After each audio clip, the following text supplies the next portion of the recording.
आज का अपना टॉपिक है डेटाबेस आर्किटेक्चर। ठीक। लास्ट टॉपिक अपन ने क्या देखा था कि इंट्रोडक्शन ऑफ डेटाबेस देखा था कि डेटाबेस क्या होता है। अब हम देखते हैं डेटाबेस का आर्किटेक्चर क्या होता है।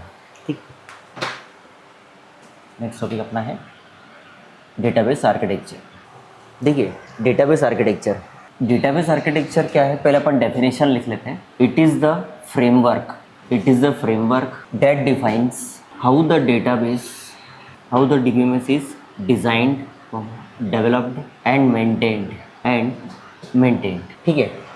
अब डेटाबेस आर्किटेक्चर क्या है, एक फ्रेमवर्क होता है। फ्रेमवर्क का मतलब कि जहाँ हम कुछ डिसाइड करते हैं कि हमको डीबीएमएस का सॉफ्टवेयर बनाना है, किसी कंपनी को डीबीएमएस का सॉफ्टवेयर बनाना है, तो वो कैसे उस सॉफ्टवेयर को डिज़ाइन करेगी, उसका डिज़ाइन कैसा होगा, उसको डेवलप करेगी तो बनाएगी, बनाने का प्रोसेसिंग क्या होगी, कितना काम करना पड़ेगा उसके ऊपर, और मेंटेन करना मतलब लास्ट में जैसे आप डेटा सेव करते जाएंगे तो कैसे आप डेटा को सेव करके रखेंगे, टेबल्स के फॉर्म में टेबल्स का डिज़ाइन कैसा होगा, वो सारी चीज़ें मेंटेन में आती है, या आप उसको डेटा मेंटेनेंस बोलते हैं। ठीक है, ये है आपकी मेन डेफिनेशन है कि it is the framework that defines how the DBMS is design, developed and maintain. किसी भी डीबीएमएस को जब डिज़ाइन करते हैं तो ये तीनों बातों का ध्यान रखा जाता है। डिज़ाइन कैसा होगा, लुक वाइज उसका डिज़ाइन कैसा होगा, दिखने में कैसा सॉफ्टवेयर आपका होगा। डेवलप करेंगे तो डेवलप का मतलब ये होता है कि आपने सॉफ्टवेयर बनाया, बनाने की प्रोसेसिंग स्टार्टिंग से लेकर एंड तक की जो प्रोसेस है वो आपका पूरा डेवलपमेंट का पार्ट है। आपने उसको कैसा डेवलप किया। लास्ट आता है मेंटेन का मतलब ये होता है कि डेटा हम कैसे सेव करके रखेंगे, टेबल्स का फॉर्म क्या होगा, टेबल्स सेव कैसे होंगी, और डेटा बेस आपका कैसे सेव होगा। ठीक है, डेटाबेस का आप नाम कैसे देंगे, डिलीट कैसे करेंगे, वो सब उसमें मेंटेन में सारी चीज़ आती हैं। अगर हमको टेबल को सेव करके रखना है आप कर सकते हो, टेबल को डिलीट कहीं करना है, कोई डेटा ऐड करना है, डिलीट करना है, या कोई रो में माइनर सा चेंज करना है, या किसी कॉलम में माइनर से चेंज करना है, तो भी अपन उसको, वो सब पार्ट होगा आपका मेंटेनेंस। ठीक है, जैसे हम कार मेंटेन करते हैं या गाड़ी मेंटेन करते हैं तो वो आपका मेंटेन वाला पार्ट वैसा यहाँ पे भी होता है। ठीक है, कि हमने हमारे डेटाबेस को कैसा रखा हुआ है, डेटा का अब बोल सकते हो कि डीबीएमएस का रख रखाव कैसा है, डेटाबेस आपका कैसा रहेगा, उसमें टेबल्स कैसे सेफ रहेंगी। ठीक है, इतने में कोई डाउट। ठीक, नेक्स्ट अपना है कि ये क्या करता है, अगर अपन थोड़ा डेफिनेशन पॉइंट ऑफ व्यू से देखें तो it describes the connection between the user and the physical database. Database architecture का एक इम्पॉर्टेंट काम और है कि ये क्या करता है, यूज़र और फिजिकल डेटाबेस के बीच में जो कनेक्टिविटी रहती है वो बना के रखता है। कैसे, यूज़र मतलब कोई भी एक नॉर्मल पर्सन, कोई भी इंसान है जो डीबीएमएस चला रहा है, जैसे आप हो, मैं हूँ, तो हम यूज़र हैं, हम बैठे डीबीएमएस, हमने माइस्क्यूएल स्टार्ट किया। माइस्क्यूएल क्या है, डीबीएमएस है, सॉफ्टवेयर है। अब उस सॉफ्टवेयर को हम यूज़ कर रहे हैं, यूज़ करने के बाद में क्या हुआ कि इसका जो आर्किटेक्चर है वो हमको क्या हेल्प कर रहा है कि हमारे और फिजिकल डेटाबेस के बीच में जो कनेक्टिविटी है, जैसे हमने डेटाबेस सेव करा, डेटा सेव करा आपने, अब जैसे ही आप डेटाबेस आपने बनाया, ठीक है, फिर अब उसके इनसाइड में आप टेबल्स बनाते हो, ये तो क्लियर है।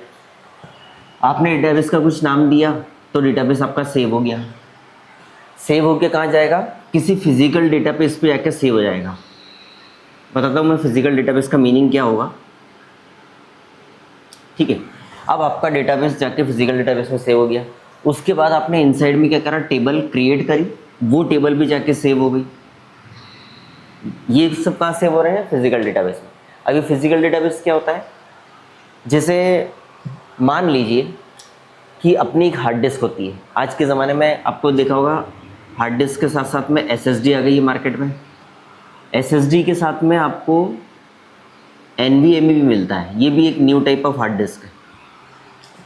ये दोनों जो है, ये दोनों ज़्यादा फास्ट है।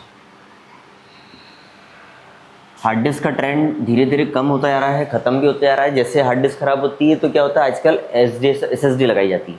एसएसडी में एनवीएमई भी रहता साथ में, वो दोनों ऐड करके लगा दिए जाते हैं, हार्ड डिस्क को रिप्लेस कर देता है। अगर आप चाहो तो हार्ड डिस्क को आप इनके साथ में रख भी सकते हो अपने सिस्टम पे as a backup of data. ठीक है, अब क्या होता है, फिजिकल डेटाबेस क्या करता है, आपके डेटाबेस को, टेबल्स को सेव कर रहा है। ठीक है, कहाँ सेव कर रहा है? फिजिकल डेटाबेस में। अब ये फिजिकल डेटाबेस क्या होता है? अपनी हार्ड डिस्क में या एसएसडी में कोई स्पेस होती है जो अपना डीबीएमएस का सॉफ्टवेयर अपने खुद के काम के लिए बुक कर लेता है, रिजर्व कर लेता है, आप ऐसा बोल सकते हो, मेमोरी का स्पेस। ठीक है, ये होता है आपका फिजिकल डेटाबेस।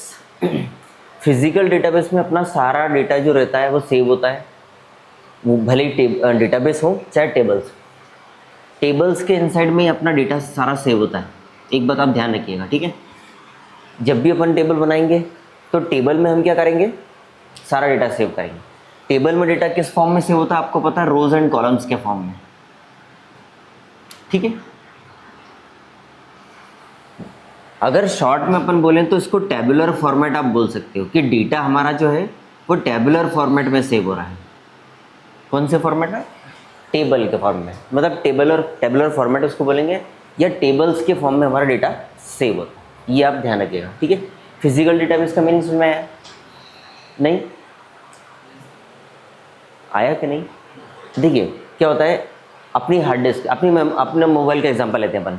अब मोबाइल में क्या होता है, हमने कोई फ़ोटो क्लिक करा, मोबाइल सेव हो गया, सॉरी फ़ोटो सेव हुआ। फ़ोटो सेव हुआ तो फ़ोटो मेमोरी में जाके सेव हुआ। अब क्या हुआ कि हमने मोबाइल को ये नहीं बताया कि आप हमारे मोबाइल को फ़ोटो को यहाँ जाके सेव करो, वो बात का काम है।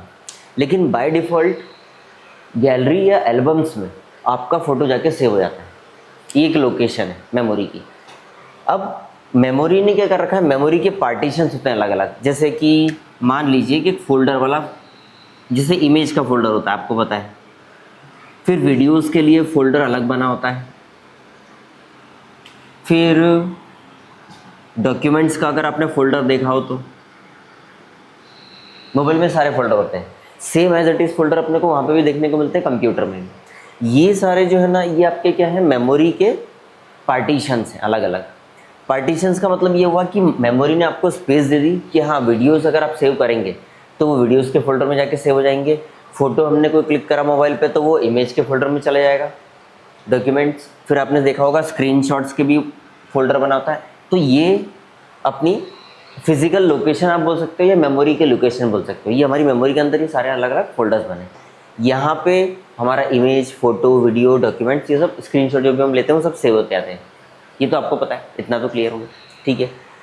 अब क्या हुआ, सेम वैसे ही काम करता है अपना डीबीएमएस सॉफ्टवेयर। वो क्या करता है, अपने लिए कुछ स्पेस हार्ड डिस्क से उठा करके बुक कर लेता है कि ये इतनी स्पेस उसको यूज़ करनी ही करनी है, ठीक है। ये आपका फिजिकल डेटाबेस है, यही इसी को फिजिकल डेटाबेस बोलते हैं। भाई देखो, आपका डेटाबेस जो है वो भी कहीं सेव होगा, उसके साथ में उसके इनसाइड के जो टेबल्स हैं वो भी कहीं ना कहीं जाके सेव होना ही होना है। तो वो क्या करता है, अपने लिए एक फिजिकल डेटाबेस खुद के लिए बना के रख लेता है, और वो फिजिकल डेटाबेस आपके सॉफ्टवेयर के इनसाइड में ही रहता है। यूज़ किसको कर रहा है, मेमोरी को, अपनी हार्ड डिस्क या एसएसडी। इतना क्लियर हुआ है ना। उसके बाद वही डेटा इसी में फिजिकल डेटाबेस में वो क्या कर रहा है, अपना सारा डेटा सेव करके रख रहा है, मतलब जिसको अपन टेबल्स और डेटाबेस बोलते हैं। हुआ क्लियर है ना। ये है अपना फिजिकल डेटाबेस।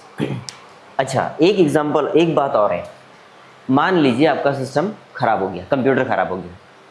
अब आपने आपके डीबीएमएस सॉफ्टवेयर में बैकअप लेके रखा था, बैकअप ऑन रखा था आपने, तो आपका डेटा सारा का सारा सेफ है। फिर आपने क्या करा, आपका सिस्टम डैमेज हो गया, आपने क्या करा, उसको चेंज किया, नया सिस्टम आप लेके आए। वहाँ पे आपने क्या करा, डीबीएमएस सॉफ्टवेयर को वापस से नया सॉफ्टवेयर इंस्टॉल करा। इंस्टॉल करते वक्त आपसे सॉफ्टवेयर पूछेगा कि क्या आपको बैकअप लेना है, आपके डेटा का बैकअप आपको लेना है या नहीं लेना है। तो बैकअप का एक बटन, आपका बैकअप का बटन आएगा, दूसरा बटन आपका आएगा कंटिन्यू का, ठीक है। अगर आप कंटिन्यू पे क्लिक करते हैं तो आपको बैकअप नहीं मिलने वाला, पुराना डेटा आपका डिलीट हो जाएगा। डिलीट हो जाएगा इन द सेंस आएगा ही नहीं। अगर आप बैकअप पे क्लिक कर देते हो या बैकअप बटन पे टच करते हैं मोबाइल में, तो क्या होता है आपको पता है, सारा डेटाबेस जो है अपना, सारा डेटाबेस और उसके अंदर की सारी टेबल्स, वो सारा डेटा अपने को बैकअप के फॉर्म में मिल जाएगा, ठीक है। फिर क्या होगा, आप जैसे सपोज माइस्क्यूएल का एग्जांपल लेते हैं, आपने माइस्क्यूएल को रीइंस्टॉल कर लिया अपने नए सिस्टम पे, फिर आपने बैकअप भी ले लिया। अब आपके पास में सारे डेटाबेस जो आपके द्वारा बनाए गए थे वो भी हैं, और सारे टेबल्स भी अभी हैं, सेफ है, वो वापस से रिकॉल हो गए। ये वही एग्जांपल है जैसा हम व्हाट्सअप पे आपने देखा करके देखा होगा। अपना पुराना फ़ोन डैमेज हुआ, आप एक नया फ़ोन लाए, फिर आपने व्हाट्सअप इंस्टॉल करा। व्हाट्सअप इंस्टॉल करने के बाद में वो आपसे पूछता है, पहले आपसे मोबाइल नंबर मांगेगा। आपने जैसे मोबाइल नंबर दिया उसके बाद आपसे पूछा जाता है कि बैकअप आपको लेना है या कंटिन्यू आपको करना है, विदाउट बैकअप आपको चलना है। आप बैकअप पे क्लिक करोगे तो क्या होगा, सारे कॉन्टैक्ट नंबर्स हाँ वापस आएंगे जो आपके व्हाट्सअप पे थे वो, ठीक है। मेन फ़ोन पे नहीं आएंगे, मेन फ़ोन पे तो डेटा ट्रांसफ़र करने पाएंगे, लेकिन अगर आपने कंटिन्यू कर दिया, जैसे ही कंटिन्यू अगर आपने करा तो फिर क्या होगा, बैकअप आपका नहीं होगा। फिर शायद आप वापस से अनइंस्टॉल करके वापस से बैकअप लेने जाओगे तो भी शायद ही आपको बैकअप मिले, ठीक है।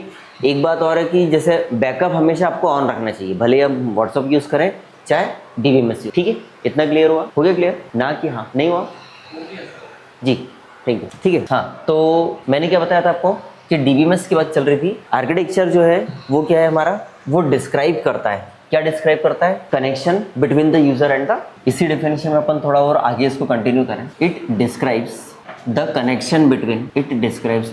Connection between users and physical database. ये अपनी एक आर्किटेक्चर की डेफिनेशन है कि ये फ्रेमवर्क होता है।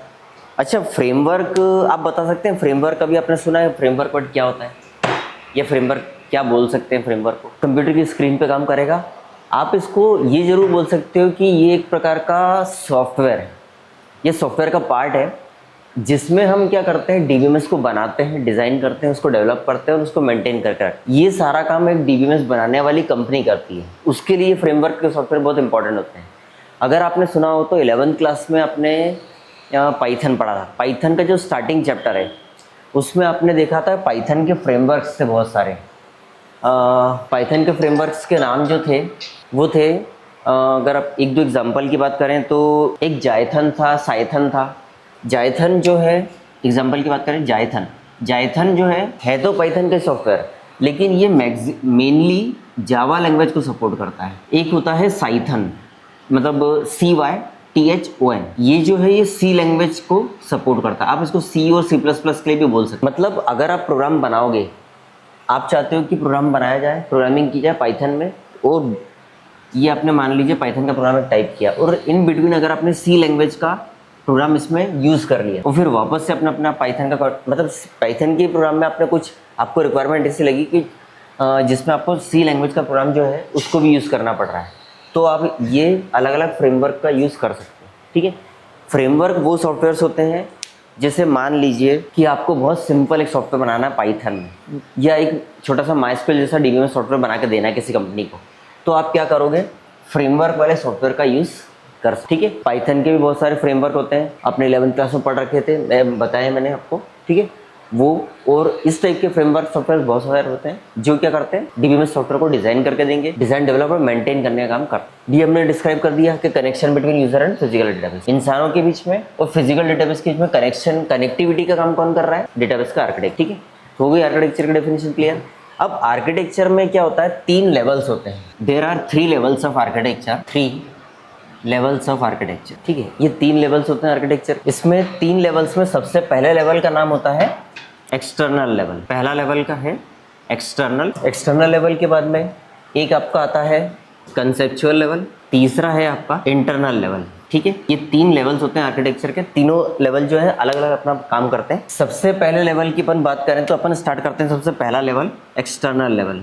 एक्सटर्नल लेवल को हम पढ़ते हैं पहले। एक्सटर्नल लेवल का एक सेकंड नेम होता है view level, it is also known as view level. इसको व्यू लेवल भी कहा जाता है, VIEW, व्यू लेवल। ये आप, मतलब इसका दूसरा नाम क्या होता है, व्यू लेवल। एक्सटर्नल लेवल को व्यू लेवल भी कहते हैं। व्यू लेवल कहने के बाद में अपन इसको और आगे डिफाइन करते हैं कि मेन वर्क इसका क्या है, क्या कर सकते हैं इसमें हम। It defines how individuals, users और कोई ग्रुप है या और ग्रुप्स जो होते हैं, it defines how individuals, users और groups the data related to the view the data related to them, मतलब डेटा उन्होंने जो बनाया है उसको डिफाइन कर सकते हैं। देखिए क्या होता है, हम डेटाबेस में गए, हमने अपना डेटाबेस बना लिया, उसके अंदर टेबल्स बना ली।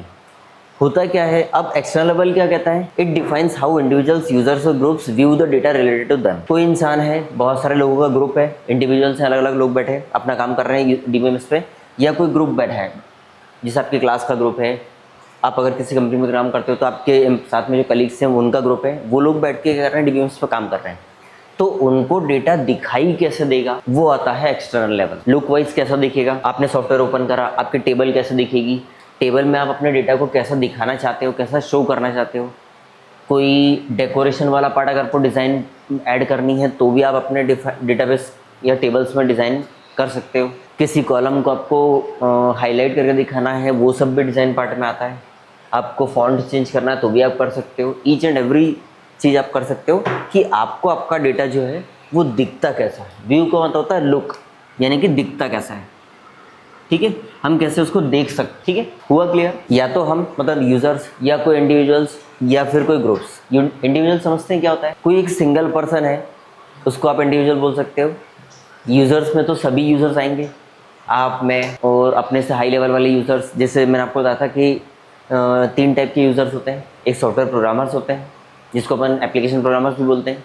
एक होते हैं डीबीए, डेटाबेस एडमिनिस्ट्रेटर, जिनको सबसे ज़्यादा हाई नॉलेज रहता है अपने डीबीएस सॉफ्टवेयर का। और उसके बाद में आपका आते हैं अपन जो है वो नॉर्मल यूज़र कैटेगरी में। यूज़र्स में सब सारे लोग आ गए, लेकिन सारे नॉर्मल यूज़र्स आएंगे इसमें, ठीक है। इंडिविजुअल्स में वो लोग जो केवल सिंगल अपने सिस्टम पे बैठ के वो अकेले सारा काम कर लेते हैं। जैसे एचआर मैनेजर हो सकते हैं, डेटाबेस एडमिनिस्ट्रेटर भी हो सकते हैं।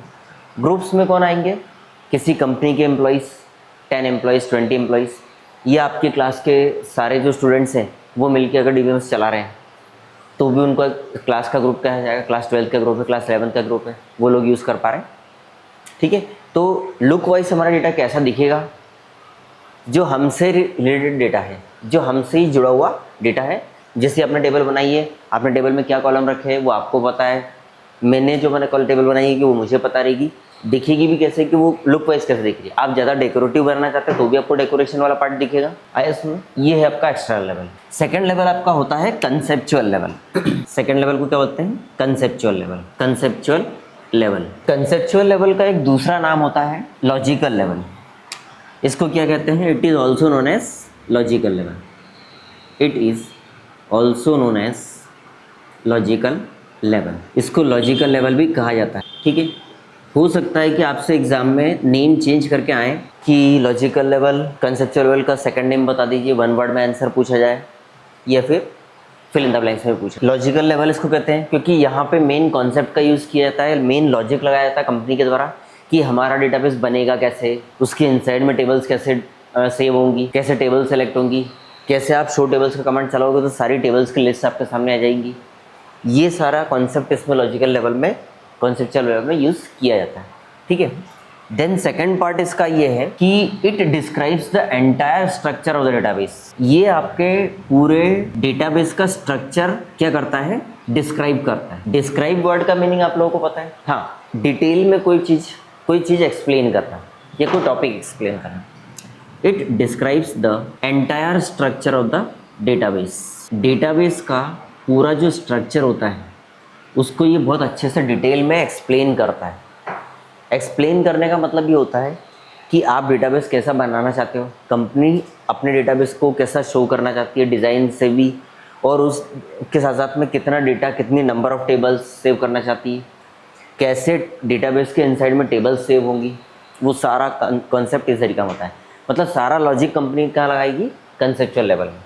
यहाँ तो एक्सटर्नल लेवल में क्या था कि आपका सॉफ्टवेयर दिखेगा कैसा है, टेबल का लुक कैसा होगा, डेटाबेस का लुक कैसा होगा। यहाँ क्या है, थोड़ा सा सारा काम लॉजिकली चल रहा है।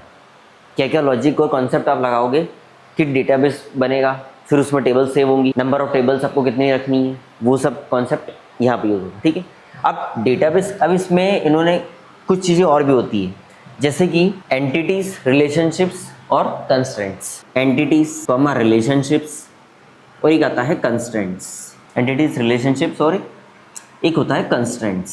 ये तीनों का मीनिंग ये होता है कि हम बात कर रहे हैं कि डेटाबेस के स्ट्रक्चर की बात चल रही है। स्ट्रक्चर में तीनों चीज़ें आती हैं, पहले एंटिटीज़, रिलेशनशिप्स और कंस्ट्रेंट्स। एंटिटीज़ क्या होता है, जैसे हमने कोई टेबल बनाई, तो टेबल में हमने, जैसे मान लीजिए आप एक स्टूडेंट हो, आप स्टूडेंट तो हो, ठीक है। अब आप एक एंटिटी हो। एंटिटी वर्ड का मतलब होता है कोई भी रियल वर्ल्ड का ऑब्जेक्ट को आप एंटिटी बोल सकते हो। दुनिया में जितने भी ऑब्जेक्ट हैं जो हमको दिखाई देते हैं, जिनका हम यूज़ कर पाते हैं, वो सब एंटिटी। कैसे? आपके पास वाटर बॉटल है, वो भी एक एंटिटी है। मार्कर है, बोर्ड है, ये सब एंटिटीज़। कोई भी थिंग है, रियल वर्ल्ड की थिंग है या रियल वर्ल्ड कोई ऑब्जेक्ट है, वो सब का सब क्या है? एंटिटीज़ कहलाता है। जैसे सिक्योरिटी हाई है। सिक्योरिटी हाई है मतलब क्या होता है? आपका डेटा करप्ट नहीं होगा, कोई हैकर क्रैकर इसको चोरी नहीं करेगा आपके डेटा को। मतलब क्या करेगा? स्टील नहीं करेगा। वो आपके डेटा, आपके सिस्टम से डीबीएमएस के इनसाइड से कोई डेटाबेस और टेबल्स को निकाल नहीं सकता। ठीक है, ये भी एक कंस्ट्रेंट्स का रूल है, इसमें भी ये सिक्योरिटी का रूल हो गया। तो ये सारे कंस्ट्रेंट्स जो होते हैं डीबीएमएस में होते हैं, ये रूल्स होते हैं डीबीएमएस के, कुछ नियम या कायदे आप बोल सकते हो। ठीक है, रूल्स एंड रेगुलेशन। देखो अभी अपन ने क्या करा है? एक्सटर्नल और कंसेप्चुअल लेवल पढ़ा है। उसके बाद अपना एक लेवल इंटरनल बचा हुआ है, इंटरनल लेवल। ठीक है, आर्किटेक्चर। ठीक है, एक बार डेफिनेशन बोलो आर्किटेक्चर की। आप एक अपनी भाषा में बोल दो कि आपको क्या समझ में आर्किटेक्चर क्या है, एक हिंदी में। मतलब अगर आप डीबीएमएस बनाने जा रहे हो, सपोज आप एक कंपनी में जॉब करते हो या आप एक कंपनी के ओनर हो, अब आपको एक मन हुआ कि आप क्यों ना हम अपन डीबीएमएस का सॉफ्टवेयर बनाए थे, तो उस सॉफ्टवेयर को बनाने के लिए आपको क्या करना पड़ेगा? डेटाबेस, उस डेटाबेस के लिए आर्किटेक्चर बनाना पड़ेगा। आर्किटेक्चर में क्या होगा कि आपका सॉफ्टवेयर बनेगा कैसा, डिज़ाइन कैसी होगी उसकी, उसको आप डेवलप कैसे करोगे और लास्ट में आप उसको मेंटेन कैसे करके रखोगे। किसी कस्टमर को आपने सेल कर दिया, फिर वो कंप्लेंट आपके पास में लेके आए कि हमको कम से कम टेबल्स में कुछ डिज़ाइनिंग चाहिए, तो फिर आपको वो मेंटेन करके देना पड़ेगा उनको। ठीक है, ये सब मेंटेनेंस का पार्ट है। या मान लीजिए उनके सिस्टम पे टेबल सेव नहीं हो रही, तो फिर आपको चेक करना पड़ेगा कि टेबल्स क्यों नहीं सेव हो रही है। नए ऑपरेटिंग सिस्टम में कोई प्रॉब्लम तो नहीं है, या वो कोई नया सॉफ्टवेयर तो नहीं यूज़ कर रहे, सारे ऑपरेटिंग सिस्टम में कंपेटेबल है, चलने लायक है कि नहीं है वो। ठीक है, लास्ट में हाँ अपडेट भी कर सकते हैं। अपडेट तो होता ही, अपडेट का ऑप्शन रहता ही रहता है। ठीक है, अपडेट आप करोगे तो नया फीचर्स ऐड करने पड़ते हैं।